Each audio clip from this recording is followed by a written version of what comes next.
passage que nous connaissons, si vous voulez bien, dans Matthieu chapitre 6. Matthieu chapitre 6. Et nous allons lire, si vous voulez bien, à partir du verset 31. Matthieu 6, 31.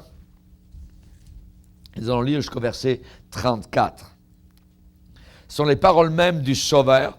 Et il dit ici, « Ne vous inquiétez donc point et ne dites pas, que mangerons-nous, que boirons-nous, de quoi serons-nous vêtus?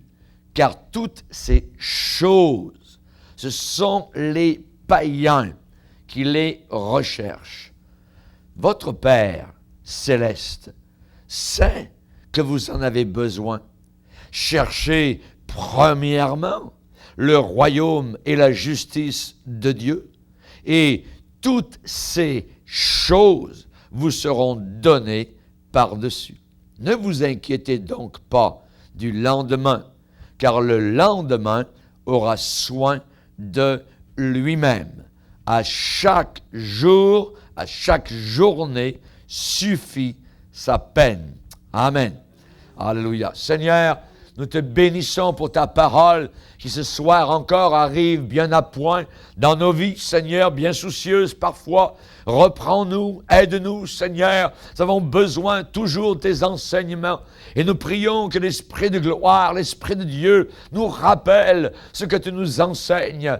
Tu as dit à tes disciples, allez par le monde entier, prêchez la bonne nouvelle, faites des disciples, baptisez-les et enseignez-leur à obéir à tout ce que je vous ai prescrit. Seigneur, aide-nous ce soir à bien entendre ta prescription. Tu es un vrai médecin, tu es un vrai docteur. Et dans nos maux, dans nos misères, dans nos peines, Seigneur, veuille ce soir encore nous enseigner. Aide-nous à marcher sur la terre avec ton conseil.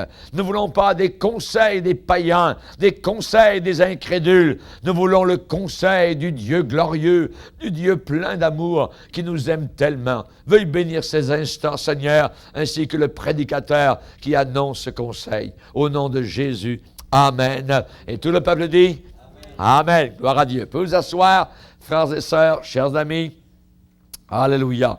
L'inquiétude est irreligieuse. Le Seigneur a dit, ne vous inquiétez donc pas. Ne vous inquiétez donc pas et ne dites pas. Ça veut dire que parfois on serait porté à dire des choses qui finalement ne sont pas des choses, je dirais, du domaine de la foi. Que mangerons-nous, que boirons-nous, de quoi serons-nous vêtus? Ces choses, a dit le Seigneur, ce sont les païens. Les païens, eux, ah oui, les païens, eux, se posent beaucoup de questions. Qu'est-ce qu'on va manger? Qu'est-ce qu'on va habiter? Que si, tout ça. Hein, eux, vraiment, ils se font des soucis. Pourquoi? Parce qu'ils sont les seuls boss. Ils sont les seuls patrons de leur vie et ils n'ont personne, évidemment, à qui se confier, puisqu'ils ne croient pas, ils ne sont pas confiés dans le Seigneur. L'inquiétude, nous comme chrétiens spécialement, l'inquiétude est une trahison. C'est une trahison. C'est une trahison dans le sens que nous sommes des traîtres par rapport à notre héritage spirituel. Notre héritage spirituel. Jésus a dit, je vous laisse un héritage. Je vous laisse la paix. Non pas la paix, je vous laisse ma paix. Une paix qui surpasse votre intelligence. Et si moi je suis rempli d'inquiétude, alors ce n'est plus la paix qui est là dans mon cœur. Et Jésus compare ceux qui s'inquiètent toujours du futur, il les compare à quoi? À des païens. Il les compare à des païens. Je dis bien ceux qui s'inquiètent toujours, ceux qui vivent continuellement dans une inquiétude, inquiets, soucieux tout le temps. Jésus dit, ce sont les païens qui font ça. Voyez? Donc, nous, comme chrétiens, eh bien, nous avons besoin de bien comprendre ce que le Seigneur veut nous dire ce soir. Nous avons un héritage spirituel chrétien. Les païens, vous savez, ils sont ou bien des idolâtres, ou bien des athées. C'est-à-dire qu'ils ne croient pas que Dieu existe. Les païens, à l'époque de Jésus, adoraient des idoles. Ils adoraient de la pierre, ils adoraient du bois, ils adoraient du fer, des statues qui ne parlent pas, qui ont des yeux qui ne voient pas, des oreilles qui n'entendent pas, des mains qui ne peuvent rien faire.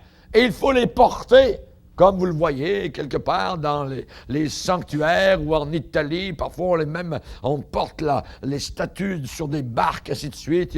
C'est toute une affaire. Et là, la farandole, tout ça, comme si c'était des êtres humains qui apportait une certaine bénédiction ou une malédiction, voyez.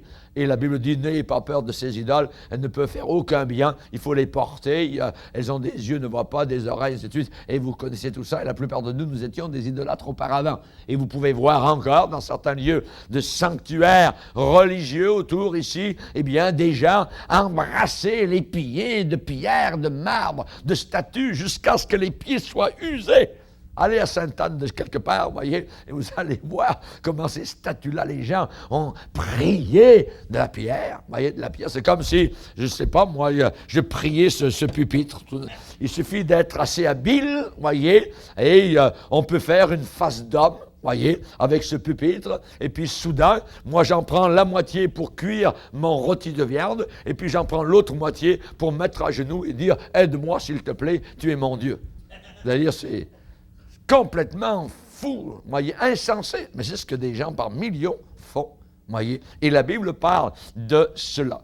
Les païens, à l'époque de Jésus, adoraient donc des idoles, du bois, de la pierre, et le Seigneur, spécialement dans la parole de Dieu, nous dit, ne craignez pas ce qu'ils craignent, n'ayez pas peur de ce que les gens dans le monde craignent. Vous avez un Père céleste qui vous soutient, qui vous aime, voyez, qui prend soin de votre vie. L'inquiétude, et c'est être exactement comme tout le monde. C'est être exactement comme les autres. Vous vous rappelez l'histoire de Samson? L'histoire de Samson, il était fort. Il pouvait, je dirais, saisir des portes immenses, les arracher. La force lui venait de sa consécration avec le Seigneur. Et il a commencé à jouer avec les femmes d'un côté et d'autre, a commencé à se vautrer sur des prostituées, des choses semblables. Et la femme, un jour, une des femmes, lui a dit, d'où vient ta force? Dis-moi, si tu m'aimes, dis-moi d'où vient ta force. Hein?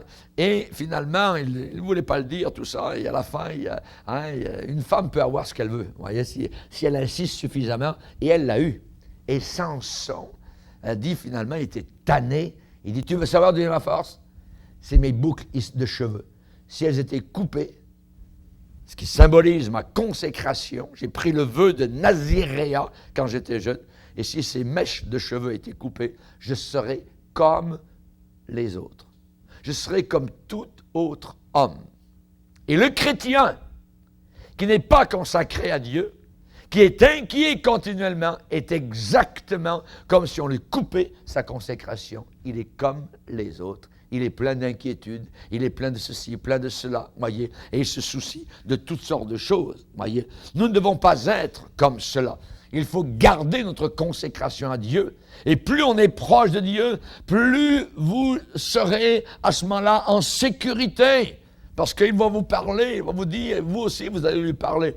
Jésus a dit, ne soyez pas inquiets, ne craignez pas ce que le monde craint.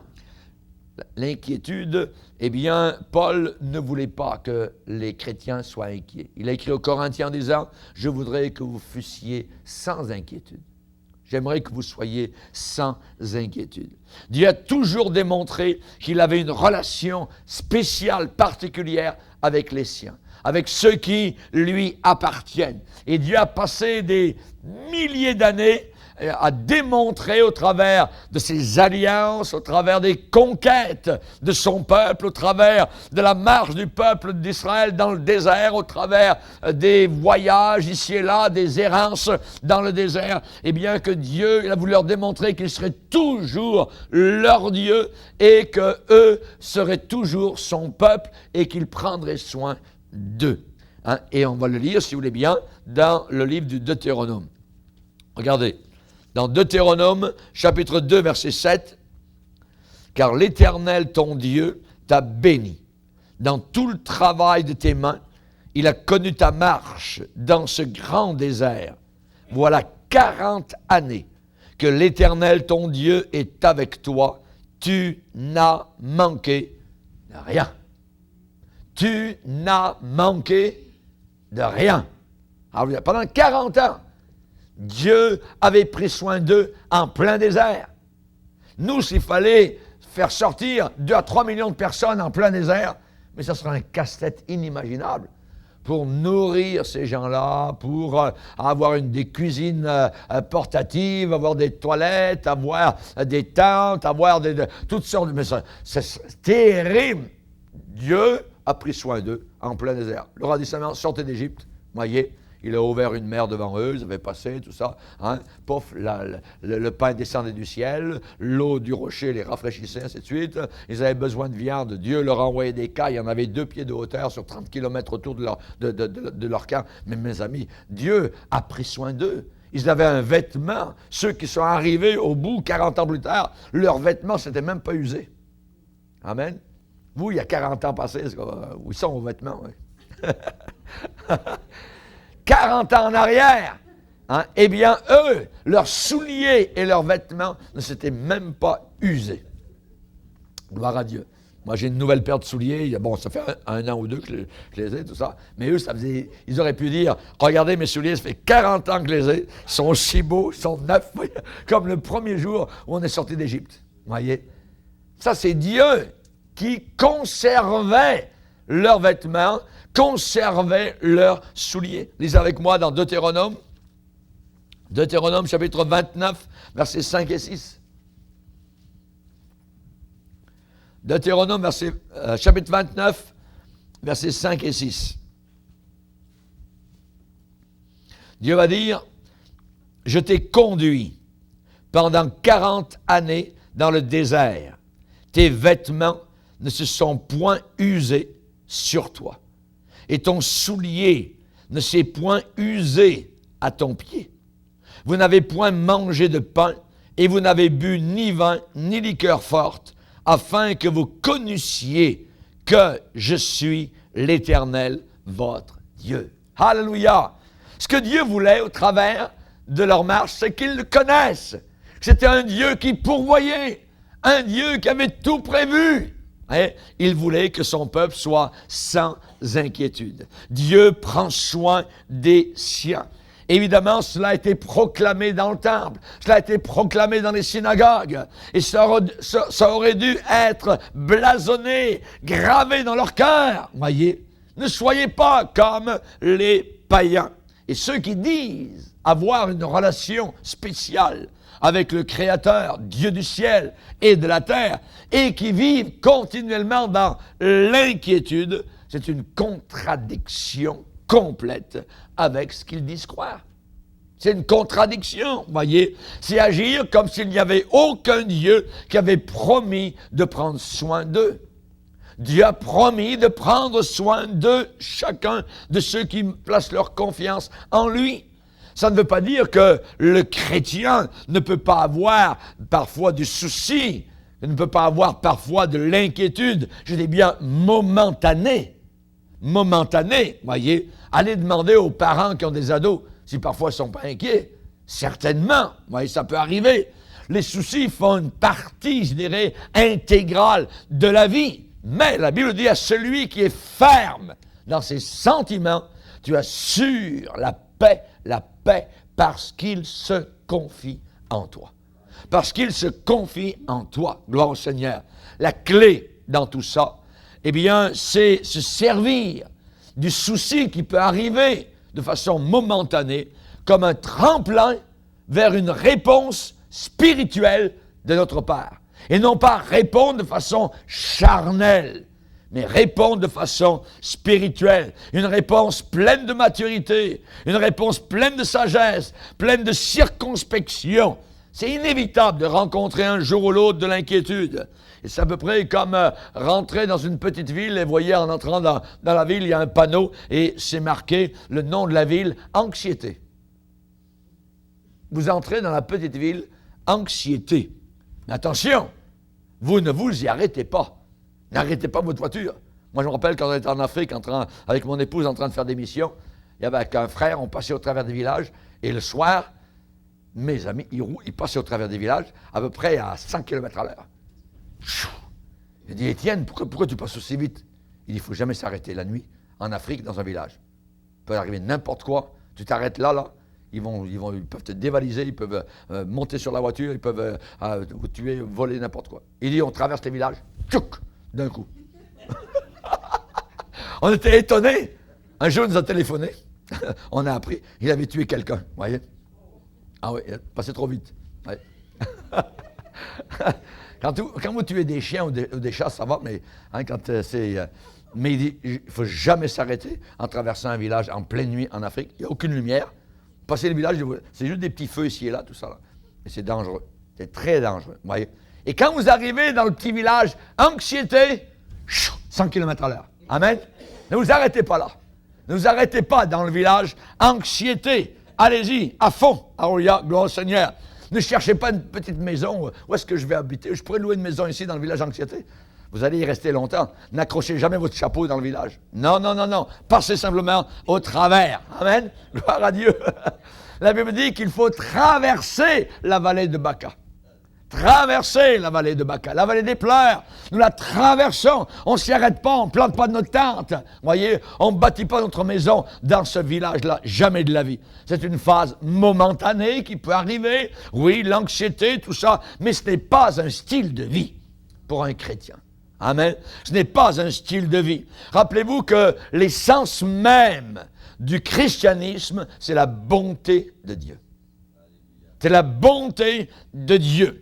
L'inquiétude est un reniement complet de tout cela. Ça veut dire, Dieu n'est pas bon, Dieu ne prend pas soin de moi, il faut que je m'inquiète. Non, Dieu prend soin de chacun d'entre nous. Il prend soin. Amen.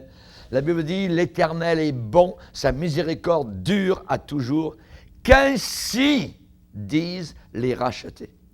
Que les rachetés disent comme cela. Que les rachetés disent que Dieu est bon et qu'il est plein de miséricorde. Qu'ainsi disent les rachetés. Alléluia. L'inquiétude est un reniement total du fait que vous avez un Père dans le ciel et que vous avez une famille chrétienne ici-bas sur cette terre. Et l'inquiétude nous réduit totalement, une réduction aux manières, aux sus et usages des païens.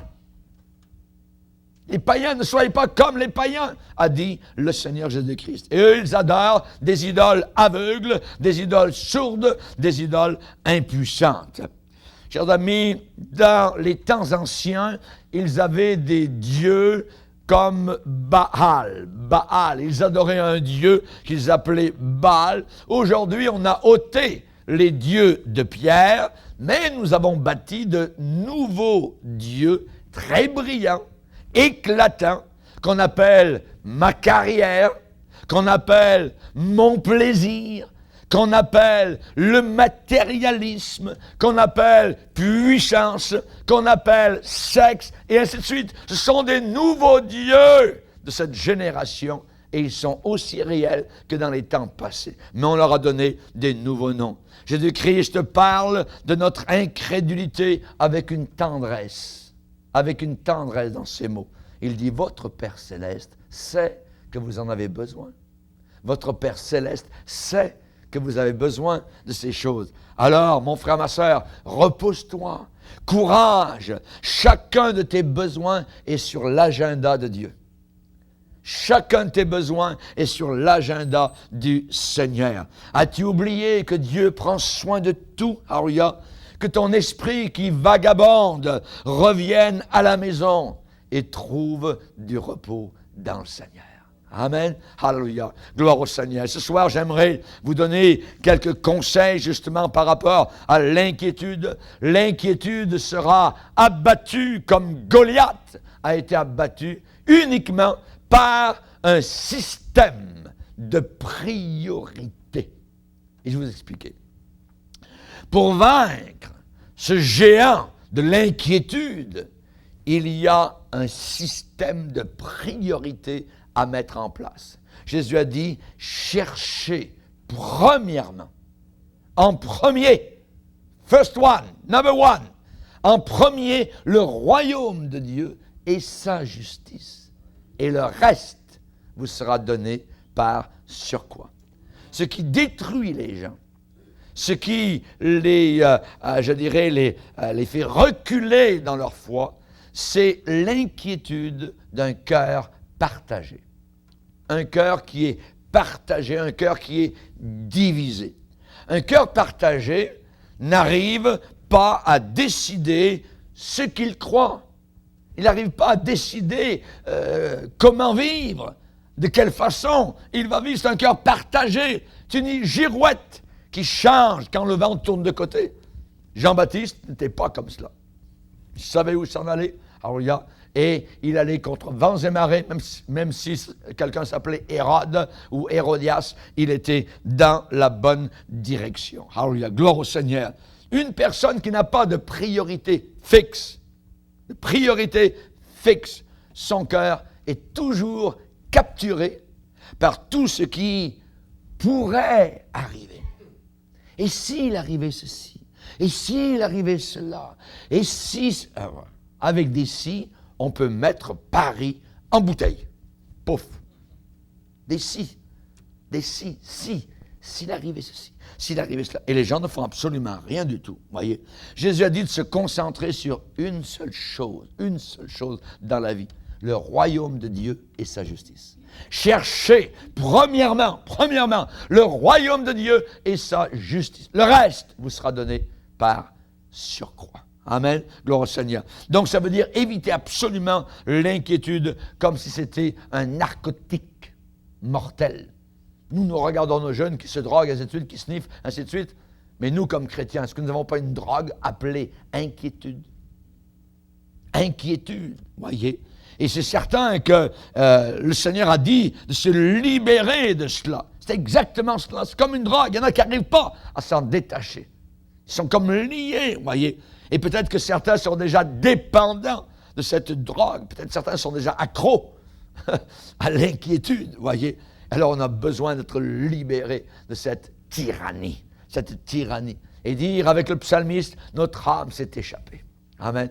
Le filet s'est cassé. Moi, j'ai tout remis entre les mains du Seigneur. Je ne veux pas vivre tout le temps dans l'inquiétude. Et si ceci, et si cela, et comme ci, et comme ça. Oh non. C'est trop compliqué.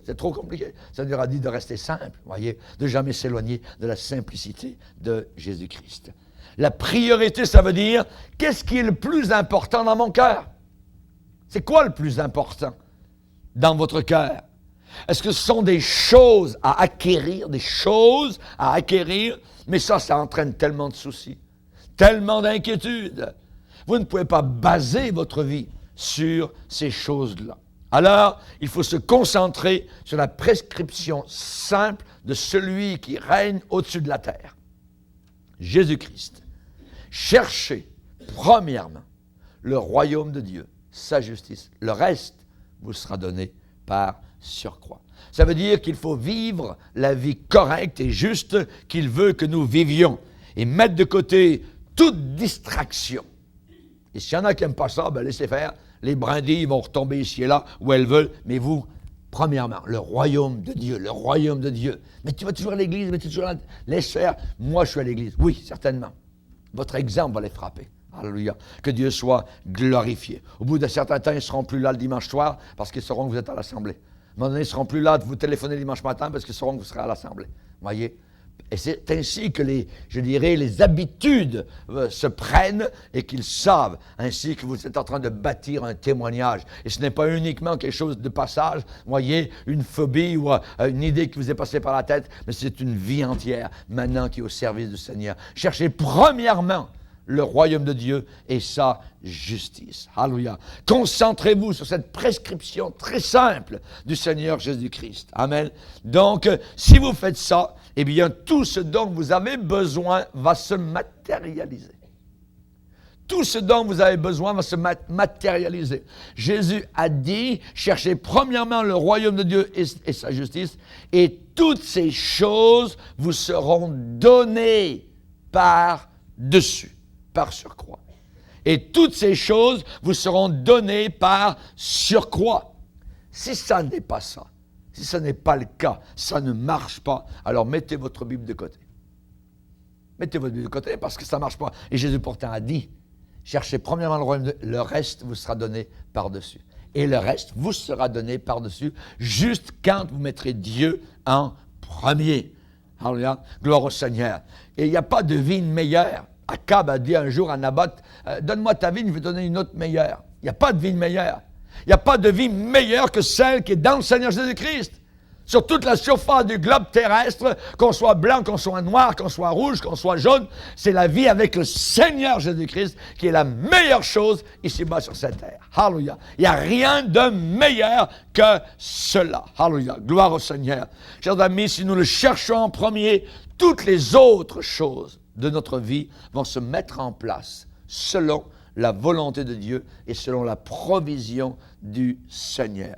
Il y en a beaucoup de chrétiens qui sont très inquiets sur le futur. Rappelez-vous, quand on parle, par exemple, de grippe aviaire, de choses, il s'en vient, des contagions, tout ça. Mais dans le psaume 91, moi, je m'en fous complètement des contagions, tout ça, que 1000 tombent à ton côté, que 10 000 à ta gauche, toi, tu ne seras pas atteint. Est-ce que vous le croyez ou vous ne le croyez pas? Voyez? Moi, je marche avec ça. Il faut marcher avec le psaume 91. Alors, puisqu'il m'aime, je le délivrerai. C'est la parole de Dieu. On n'a pas besoin. Ben, il s'en vient une bombe atomique, ben, il s'en vient ceci et cela. Oui, c'est vrai, ça peut arriver, mais moi, ma foi est dans le Seigneur Jésus-Christ. Arrive que pourra. C'est pas grave. C'est pas grave. Mon âme est sauvée. Je sais où je m'en vais. Alléluia. Gloire au Seigneur. Est-ce que c'est trop pour vous? Est-ce que c'est trop? Too much? Non. Ou si c'est vraiment la réalité. Alors, gloire au Seigneur. Amen. L'inquiétude, pour certains, est un cycle qu'ils n'arrivent jamais à briser. Ils n'arrivent jamais à briser cela. La seule, je dirais, façon de tourner, je dirais, ou d'arrêter, de stopper, de tourner dans ce manège-là, vous voyez, il y a une seule manière, c'est de sauter par-dessus, en dehors. Sinon, vous allez rester pris avec la musique. Vous allez tourner. Hein? Et les autres vont vous regarder, vous tournez en rond, puis dans 10 ans, vous serez encore là en train de tourner. Vous voyez? Non, cherchez premièrement le royaume de Dieu et la justice. Cherchez premièrement, il faut sauter par-dessus le cheval de bois. Amen. Alors, gloire au Seigneur. Alléluia. La question, c'est qu'est-ce qui est le plus important pour moi? C'est quoi le plus important pour moi? Gloire au Seigneur. Et si vous arrivez à la conclusion dans votre cœur que c'est Dieu, que c'est le Seigneur, alors vous serez prêt à faire une cassure très nette avec l'inquiétude. Le commandement de Jésus, ne vous inquiétez pas. 4 fois, il dit ça dans quelques versets. 4 fois, à peu près. Ne vous inquiétez pas. Ne vous inquiétez pas. Ne vivez pas dans l'inquiétude. Ne vivez pas dans l'inquiétude. Juste comme parents, quand vous voyez vos enfants qui sont toujours inquiets, vous êtes malheureux de les voir inquiets. Et notre Père dans le ciel aussi est, je dirais, pas content de nous voir toujours inquiets. Ça l'attriste. Il veut nous voir se confier totalement, donc, dans son amour et dans sa grâce. Il y avait 2 petits oiseaux, qui étaient sur le fil électrique ce matin. Ils se parlaient entre eux. Et pendant que j'étais sorti pour faire mon temps de prière avec le Seigneur, je les ai entendus parler. Et ils se parlaient et ils disaient entre deux, « As-tu vu les hommes? Ils courent d'un côté et d'autre, tout ça. Ils ont l'air tellement soucieux. » Et l'autre a répondu, « Ben, je pense qu'ils n'ont pas de Père Céleste comme nous, on en a un. » Et c'est un peu ça. C'est un peu ça qui arrive, voyez. Chers amis, cet enseignement de Jésus, ne vous inquiétez pas, c'est le cœur. C'est le cœur du message central de la parole de Dieu.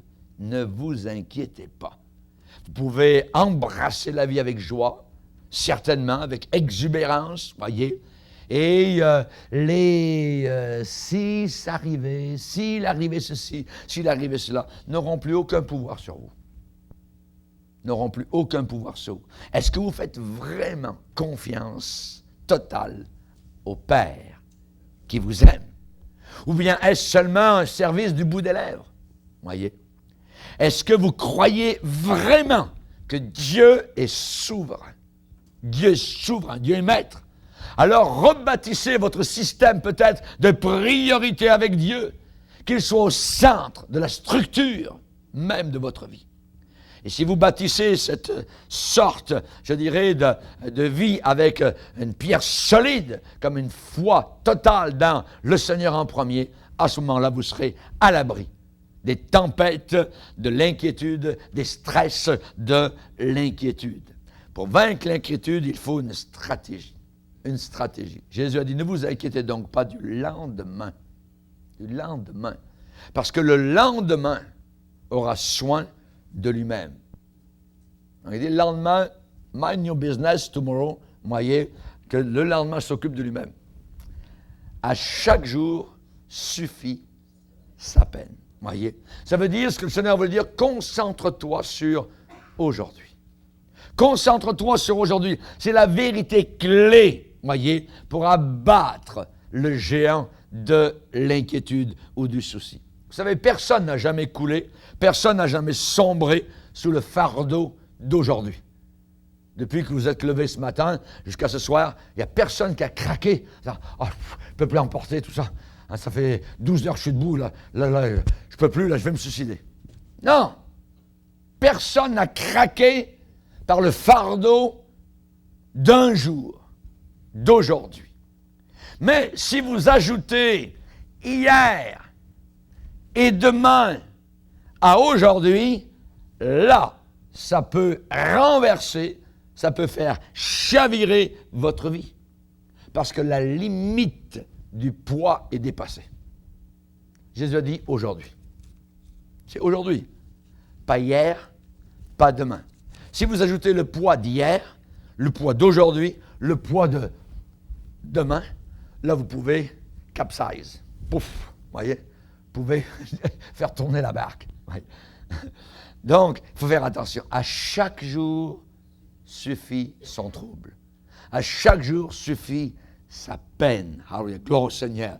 Voilà, je dirais, notre munition la plus cohérente, la plus rationnelle, la plus efficace, la plus logique, la plus remplie de foi.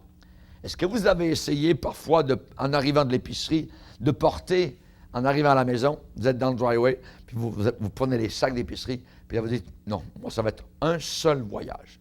Vous prenez tout ça, vous ramassez tout ça, dans les mains, tout ça, et puis vous arrivez, tout ça, puis quand vous êtes en train de ramasser les œufs qui ont sur le palier, tout ça, vous dites, attends, la prochaine fois, on va faire 2 voyages.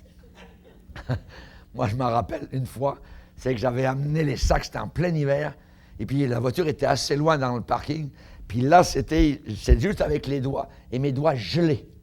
Mais j'ai dit, je vais y aller. Mais je vais aller porter les sacs, tous à la fois d'un coup. Ben, ma main, alors j'ai demandé la prière à mon épouse ensuite, parce que ma main était paralysée. Elle est restée paralysée pendant au moins une semaine. J'ai dit, ma main gelée, je ne vais pas retrouver ma main. Je voulais trop porter d'affaires à la fois. Chers amis, quand vous voulez porter trop de fardeau, qu'est-ce qui va arriver? Votre main va geler aussi. Et ça ne sera pas efficace, voyez. La prochaine fois, vous allez faire 2 allers et retours, voyez, de la voiture à la maison. Jésus nous dit quoi? Il nous dit que porter le sac d'aujourd'hui, aujourd'hui. Porter le sac d'aujourd'hui, aujourd'hui, et tu feras un tout nouveau voyage demain avec le sac de demain. Et vis-à-vis du temps présent, le Seigneur demande simplement que tes yeux ne soient pas fixés sur là-bas, le futur, quelque horizon invisible, lointain. Ne sois pas préoccupé par des problèmes qui ne sont même pas encore arrivés. Amen. Donc, il faut que nous placions une pancarte quelque part. Ne pas passer. Ne pas passer. Ça veut dire que le passé, voyez, notre passé est fermé pour de bon. Qu'est-ce que vous allez pouvoir ajouter à votre passé? Vous n'allez pas changer les choses à votre passé. Rien. C'est fait, c'est enterré, les livres sont fermés, le passé a été ce qu'il a été. Le futur n'est pas encore là, il est en construction. Vous voyez? Donc, il n'est pas encore là. Aujourd'hui, c'est juste ce dont nous avons besoin. Et il faut vivre là, aujourd'hui. Aujourd'hui, c'est là qu'il faut vivre et c'est là qu'il faut faire notre demeure. Le Seigneur est allé voir Élie dans un temps de famine et lui a dit, tu vas aller au bord du torrent Kérit. Et c'est là que je vais te nourrir. Je vais envoyer les corbeaux le matin, envoyer les corbeaux le soir, et c'est là. Si tu n'es pas là, tu ne seras pas nourri. Tu vas être comme les autres, tu vas vivre la famine. Et Élie a vécu là. Et les matins, pouf, steak sur la face, voyez, qui lui tombait du ciel. Le soir, pouf, notre nourriture, voyez, ce que les corbeaux allaient prendre ici. Là, je ne sais pas exactement comment ça se passait, mais tous les matins, c'était régulier, voyez, un service de messagerie par air arrivait directement pour être déposé à la porte de M. Élie. Gloire à Dieu. C'est Dieu qui faisait le miracle continuellement. Pure later, arrivé chez Élie avec la nourriture, gloire au Seigneur, je ne sais pas si elle était chaude, mais c'est pas grave. Vous voyez, Élie, tous les matins et tous les soirs, avait sa nourriture. Parce que Dieu avait dit, c'est là. Un beau jour, plus rien, plus de corbeaux. Tu les arrives plus. Et Dieu de nouveau parle. Élie, c'est fini là. Maintenant, c'est autre chose. Tu vas aller dans tel village et là, j'ai ordonné à une femme veuve de te nourrir là. Nous, il faut être là. Dieu dit, tu vis juste aujourd'hui. C'est aujourd'hui. C'est là que je te nourris. C'est là que je te bénis. C'est là que je pourvois à tes besoins. Écoute-moi bien. Quand ça sera fini, ça va être ailleurs. Mais en attendant, c'est ici. Il faut vivre aujourd'hui. Aujourd'hui, à chaque jour suffit sa peine. Demain lundi, Dieu va s'en occuper. Aujourd'hui, merci Seigneur, les heures s'écoulent dans la maison du Seigneur le matin, l'après-midi dans la communion fraternelle avec les frères et sœurs, le soir, encore une bonne réunion, gloire à Dieu, on nourrit notre estomac spirituel, là on peut partir pour la semaine, alors il y a vaincre le diable, les démons impurs, quoi que ce soit, arriver mes démons, on est prêt parce qu'on est nourri de la parole du Seigneur. Amen, gloire au Seigneur. Chers amis, toute l'eau du monde entier, aussi fougueuse, tumultueuse qu'elle puisse être, ne pourra jamais arriver à faire couler un navire. À moins que l'eau entre à l'intérieur. Là, il y a des problèmes. Il y a des problèmes. M. Michelin l'a appris en fin de semaine, il est dans l'éternité. L'eau à l'intérieur de la coque. Toutes les difficultés et les épreuves de ce monde peuvent pas mal vous fatiguer, certainement.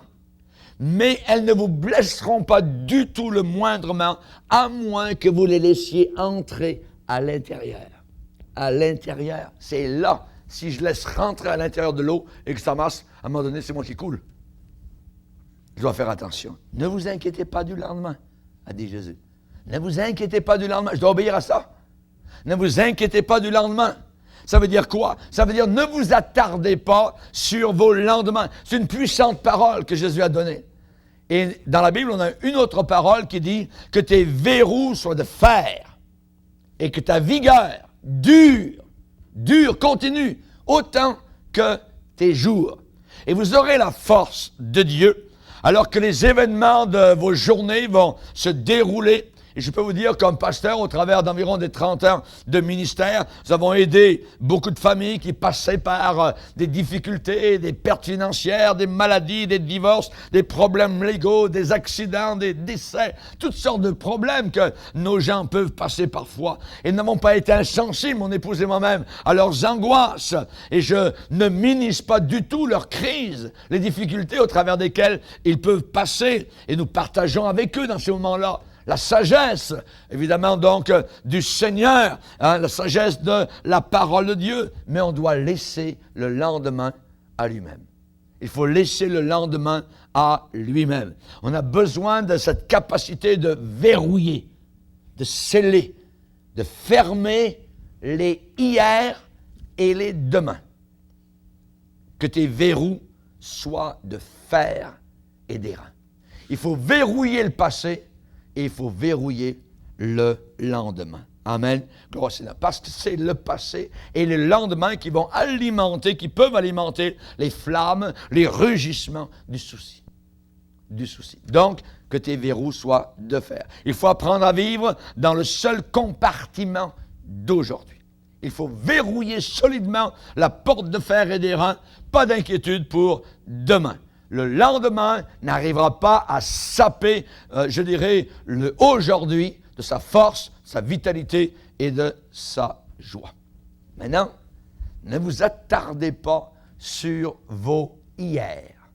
Il ne faut pas que vous attardiez sur vos hier. Parfois, avec mon épouse, je lui dis, tu te rappelles tout ça, il y a 10 ans, il y a 15 ans, tout ça, et il me rappelle parfois de certaines choses, et elle me dit, je ne veux même pas le savoir. Ah. Je ne veux même pas le savoir, et dans ce sens-là, je trouve que c'est très bien. Parce qu'elle, la page est tournée, c'est terminé, le passé est fait, on va de l'avant, ainsi de suite. Vous voyez? Exactement comme une hélice de bateau qui pousse, vous voyez, et le bateau avance. On pousse l'arrière et on va de l'avant. Et je trouve ça excellent. Amen. On a besoin de ce sens-là. Ne vous attardez pas sur vos hier. Il faut verrouiller nos hier. Il faut sceller. Pourquoi? Parce qu'ils sont déjà dans les livres d'histoire. C'est déjà dans les livres d'histoire, vous voyez. Et ces histoires-là ne peuvent pas être changées. C'est fait, c'est établi, on ne pourra rien changer. Les gens s'inquiètent pour leur hier. Vous savez pourquoi ils s'inquiètent de leur hier, de leur passé? Pour 3 choses. La première, c'est leur péché. Leur péché qu'ils ont commis hier. Ils s'inquiètent aussi de leur succès qu'ils ont eu hier. Et ils s'inquiètent de leur détresse passée, de leur tristesse passée. On s'inquiète d'abord pour les péchés d'hier. Les péchés d'hier, eh bien, ceux qui viennent à Jésus-Christ avec un arrière-plan, je dirais, très taché de péché, c'est difficile parfois pour ces gens-là d'enlever de leur mémoire ces choses qu'ils ont faites. Ces choses qu'ils ont accomplies, ces péchés qu'ils ont faits contre le Seigneur. Mais la Bible dit, autant l'Orient est éloigné de l'Occident, autant il éloigne de nous nos péchés. C'est merveilleux. Est-ce qu'un jour l'Est va arriver à rejoindre l'Ouest? Jamais. Bon, c'est bien. De la même façon, vos péchés n'arriveront jamais à vous rejoindre. C'est du passé. Le Seigneur a pardonné, son sang a coulé sur la croix. Merci Seigneur. Et je dois l'accepter et je dois le croire. Même si le diable vous fait revivre votre passé, vos péchés, repoussez cela. Tout cela est sous le sang de Jésus-Christ. C'est complètement pardonné. Maintenant, certaines personnes sont d'accord avec ce que je viens de dire, que Dieu les a pardonnés. Cependant, ils n'arrivent pas à se pardonner eux-mêmes. Se pardonner eux-mêmes de ce qu'ils ont fait. Pourquoi? Eh bien, parce qu'ils ont un standard plus élevé que celui de Dieu. Ils sont plus catholiques que le pape. Vous voyez? Dieu dit, je te pardonne, tout est péché, tout est remis, c'est fini, on n'en parle plus. Et vous dites, maintenant, vous voyez? Non, il faut croire ce que le Seigneur déclare. Il faut se pardonner aussi à soi-même. Et dans les 2 cas, il faut laisser Dieu effacer complètement les péchés de notre passé. Un beau verset dans le Nouveau Testament, Dieu dit, je ne me souviendrai plus de leurs péchés. Je ne me souviendrai plus. Même si vous vous en souvenez, Dieu, il est Alzheimer. Il a oublié. Amen. Il a oublié complètement tous nos péchés passés. C'est merveilleux. Que Dieu soit glorifié. Alléluia. Merci Seigneur. Et dans son cas, ce n'est pas négatif, ce n'est pas de maladie, c'est quelque chose que lui a oublié complètement. Merci Seigneur. Dans Ésaïe 44, on dit, j'efface tes transgressions comme un nuage. Aujourd'hui, le nuage est là, tous mes péchés sont là. 5 minutes après, il n'y a plus rien. C'est exactement cela que le Seigneur fait. Comme un nuage.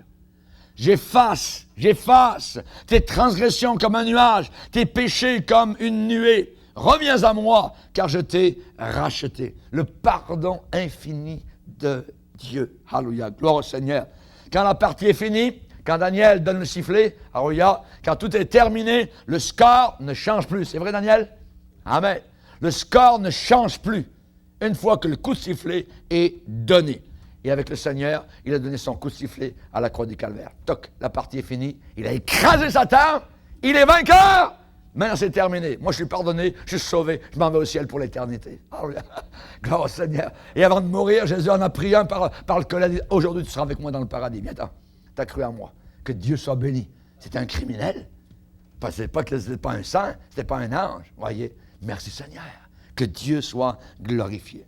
Donc, ne vous inquiétez pas pour les péchés d'hier. Ne vous inquiétez pas non plus pour les réussites d'hier. Voyez, il y en a certains qui ont aucun problème à croire que leurs péchés sont effacés, mais pour eux, c'est autre chose. C'est difficile pour eux de fermer hermétiquement leur succès qu'ils ont eu, leur réussite qu'ils ont eus dans le passé. Certains chrétiens sont arrivés à la vie chrétienne après avoir atteint le pinacle de la réussite. Ils sont arrivés au sommet de leur carrière. Et pour eux, c'est difficile, en devenant chrétiens, de changer leur priorité, leur focus. Pour eux, c'est difficile. Mais la Bible dit que le frère de condition humble se glorifie de son élévation. Et que le riche qui vient au Seigneur se glorifie de son humiliation.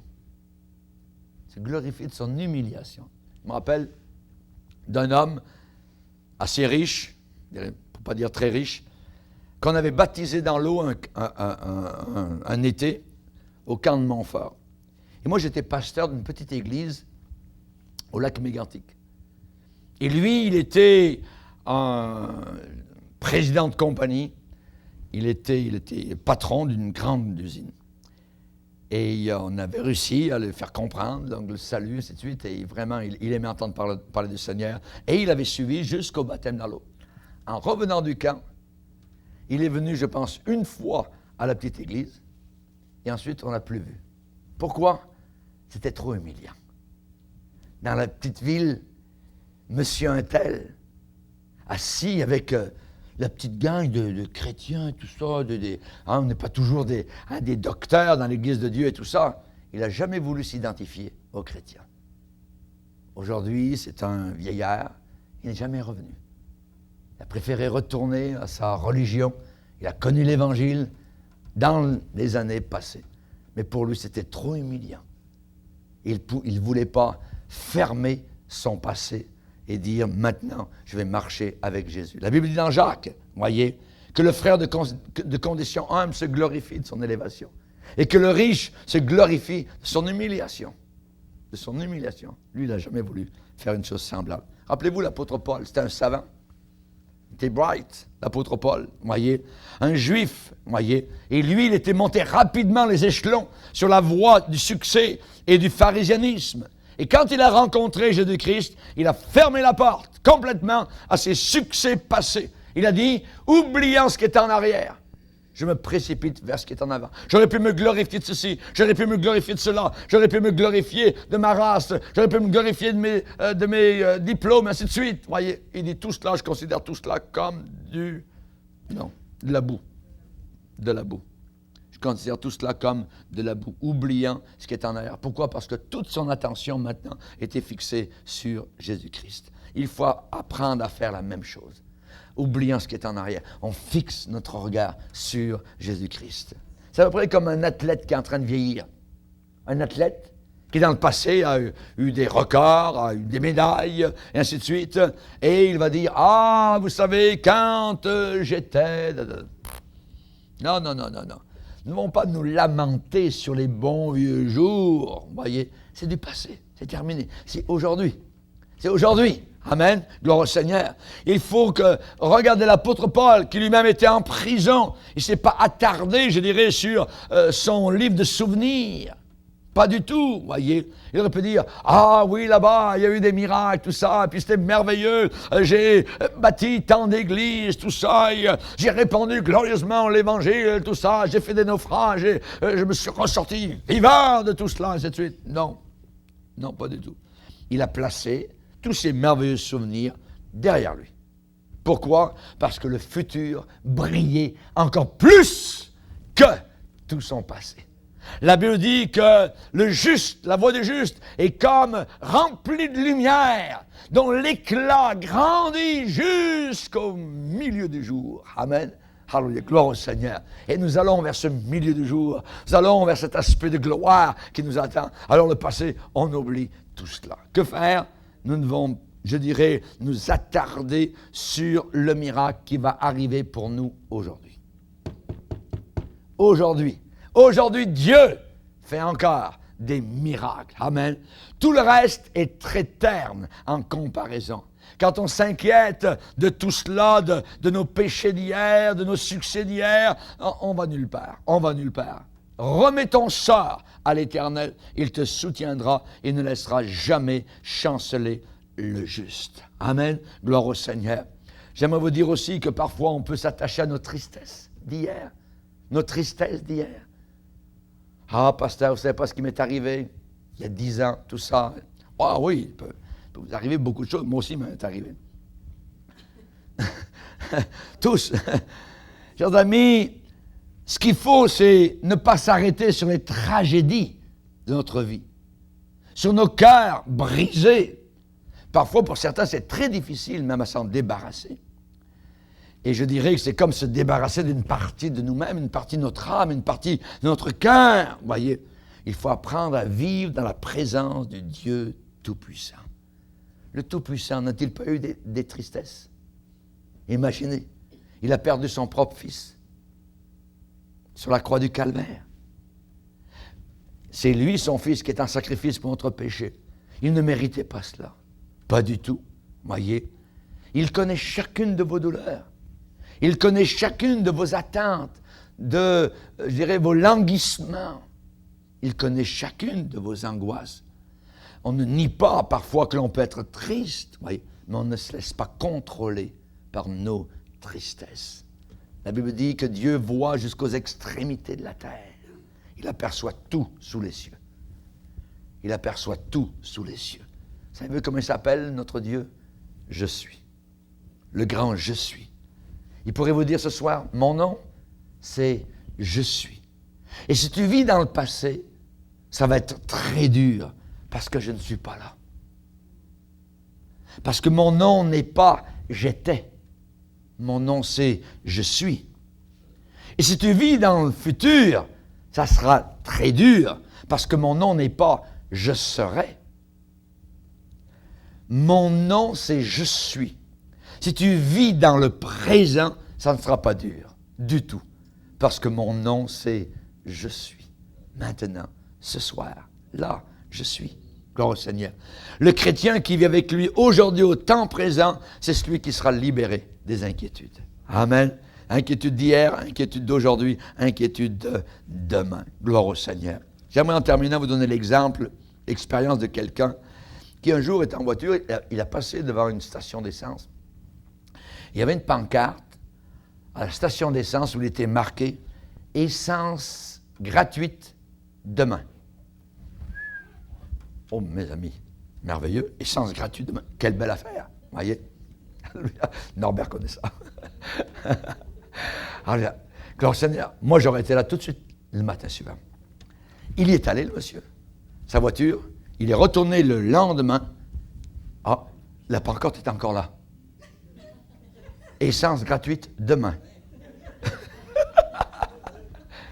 Essence gratuite demain, voyez. Le lendemain, la pancarte était encore là. C'était encore dans 24 heures, voyez. J'aimerais vous dire que cet homme-là n'a jamais pu avoir d'essence gratuite. Parce que c'était toujours demain. Essence gratuite demain. Pendant quelques jours, il a fait ça, mais c'était toujours demain. La pancarte était là. Le monsieur qui avait fait ça, c'était pour avoir des clients. Essence gratuite demain. Voyez? Demain. Voyez? Il n'y en avait jamais. Autant, je dirais, se faire remplir par la grâce de Dieu aujourd'hui, amen, à notre disposition. Je peux donner encore peut-être un dernier conseil. J'aimerais peut-être ce soir que vous puissiez écrire une lettre au Seigneur. J'aimerais écrire une lettre au Seigneur, voyez, et composez-la à peu près comme ça.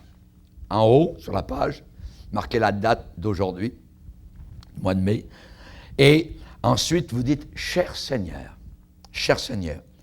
aujourd'hui, je te donne ma démission comme directeur de l'univers. » Et vous signez votre nom. Vous savez ce qui va arriver? Savez-vous ce qui va vraiment arriver? C'est que Dieu va accepter votre démission. Aujourd'hui, Seigneur, je te donne ma démission comme gérant de l'univers. Baissons nos têtes, prions le Seigneur. Amen. Alléluia. Alléluia. Gloire à toi, Seigneur.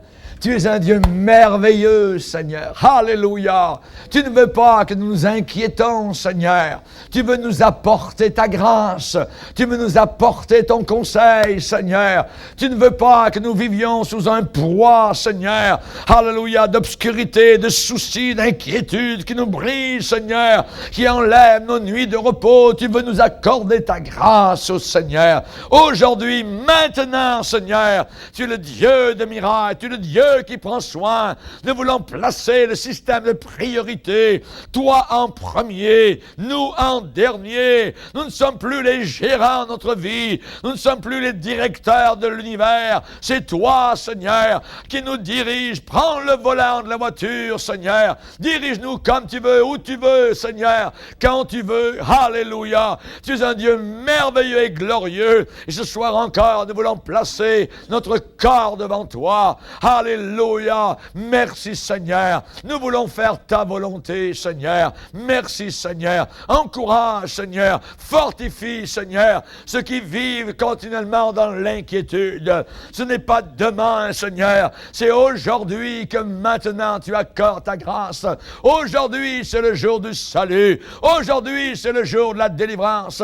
Aujourd'hui, je viens recevoir de la puissance gratuitement à la pompe du Seigneur. Alléluia. Remplis-nous ce soir de l'esprit de gloire. Béni soit ton Saint-Nom.